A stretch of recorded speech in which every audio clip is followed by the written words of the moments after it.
ये कहानी थी 3 लाख की 3 बातें। एक उसमें अच्छा लड़का, समझदार था, वैश्य का लड़का।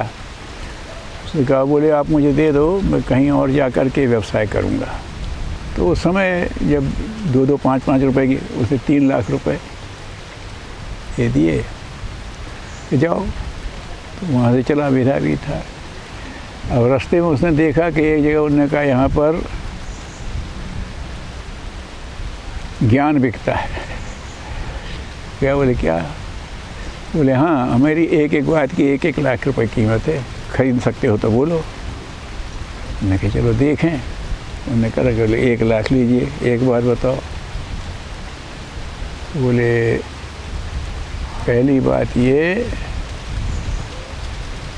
कि कहीं पर कोई मर्यादा टूटती देखो तो वहाँ अपनी उपस्थिति का चिन्ह मत छोड़ो।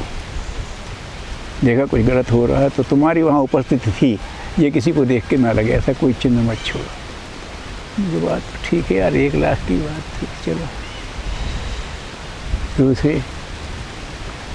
दूसरी बात ये है, 1 लाख की बात, 1000 काम छोड़ के समय पर भोजन करो। यार ये भी कुछ नहीं लगी, 1 लाख रह गए। वो चलो एक बात और बताओ, 3 लाख। तो उन्होंने कहा कान के कच्चे की नौकरी मत करना। लाख तो ख़त्म हो गए। थोड़ा छोटा हाथ खर्च ले जा कर के गाँव शहर में गए। वहाँ जा कर के एक सराय में स्थान ले लिया। मेधावी थे, घूमने फिरने लगे, देखने लगे कहाँ क्या किया जा सकता है व्यवसाय। पैसे तो कम थे, अब थोड़े से कैसे शुरुआत करें, पिता के पास तो जाएंगे नहीं। लेकिन मेधावी थे, सुनते रहते थे। उन्हीं के सामने एक वो ठीक जहाँ उसके सामने रहते थे, दरवाजे के सामने एक सेठ की गद्दी थी और वहाँ अक्सर मुनीमों की बात होती रहती थी, वो सुनते रहते थे। तो मुनीम जी, जो बड़े मुनीम जी थे, वो आए नहीं थे और एक बहुत दूर का कोई उनका व्यवसायी आया जो यहाँ से माल लेता था। उसने वही मेरा हिसाब देख करके बता दो, मैं पूरा चुकता करके जाऊँगा। अब वो और जो थे उनको मिला नहीं। उन्होंने कहा मेरे पास ज़्यादा समय नहीं है, ये थे नहीं। वो परेशान, क्या करें, अब इधर का करते हैं। ये सुन रहे थे।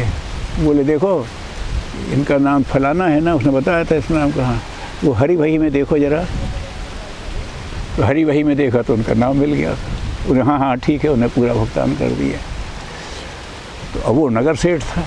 उसने कहा यार ये इतना में तो कैसे? बोले ये लोग बातें करते रहते, मैं सुनता रहता था, ये फलाने का इतना इतना है। तो मुझे ध्यान था कि उन्होंने वो वही उठाई थी। अरे तुम यार इतने भी, हाँ तो आ जाओ हमारे यहाँ। उसने कहा काय को आए थे? बोले वैसे ऐसे कोई व्यवसाय करने, हमारे शामिल हो जाओ। उन्होंने कहा ठीक है, बनाया व्यवहार में शामिल। अब वो नगर सेठ था, उसके पास वो भी अधिकार भी होते हैं बड़े बड़े। तो उसको अधिकार ये भी था, जैसे ऑनरेरी मजिस्ट्रेट बना देते हैं तो उसको किसी को मृत्युदंड देने का भी अधिकार था। ऐसा वो सेठ था। तो अब ये वहाँ रहने लगे। अब उसे पता नहीं था उसकी पत्नी का संबंध उनके एक दूसरे किसी कर्मचारी से था, जो वो बजाते थे, करते थे। इनको काम से भेजा था और इनका आना जाना चूँकि विश्वस्त थे, कहीं भी चले आते थे, दरबार रोकते नहीं थे।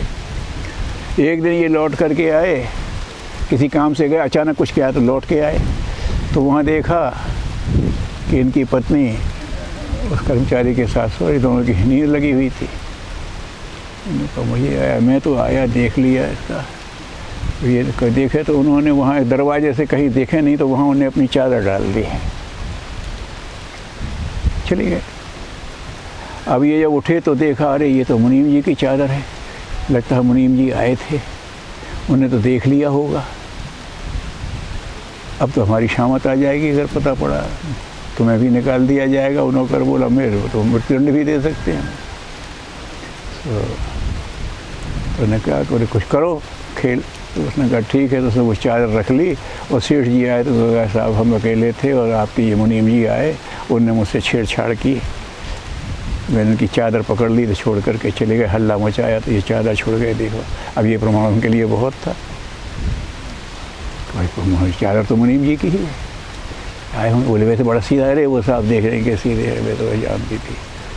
जब ये तो जोर से चिल्लाने लगी तो ये छोड़ करके चले गए।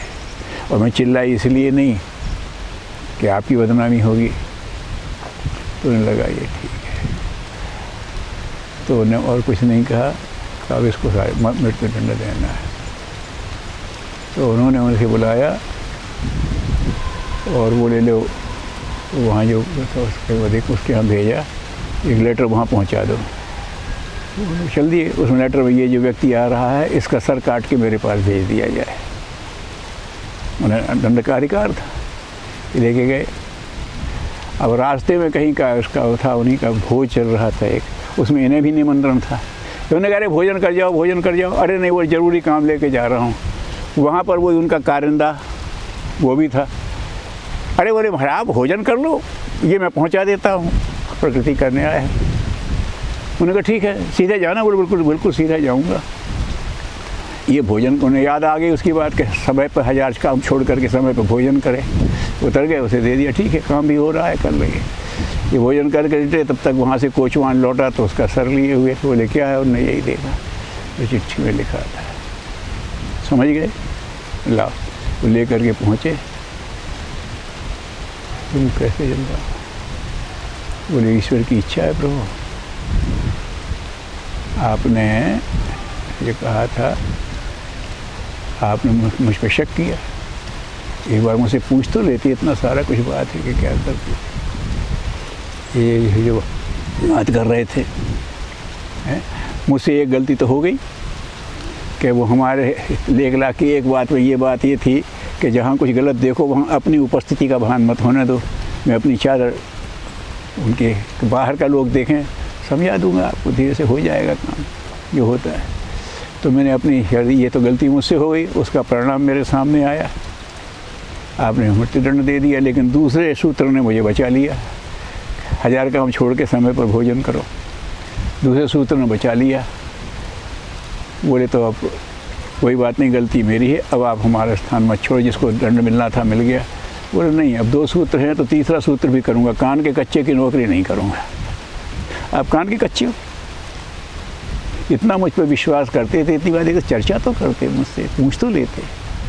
तो ये 2 लाख की दो बातें सफल हुई, तो तीसरी भी होगी। अगर मैंने कान के कच्चे की नौकरी की तो फिर कोई मुसीबत पड़, फिर कोई कुछ कह देगा आपसे, तो कान के कच्चे की नौकरी 3 लाख की 3 बात। अब वैसे ये सूत्र किसी को बताओगे तो नहीं आएगा, लेकिन 1-1 लाख की एक बात है, तो समझ। तो ये कथाओं के माध्यम से लोगों को महत्व के सूत्र की बातें बताने का होता है। ऐसे बहुत उसमें बुंदेलखंडी कहानियाँ वो से शोध करके निकालते थे, वो छापते थे। उन दिनों हम कहानियाँ पढ़ने में रुचि थी, छोटे छोटे, और से क्या करते थे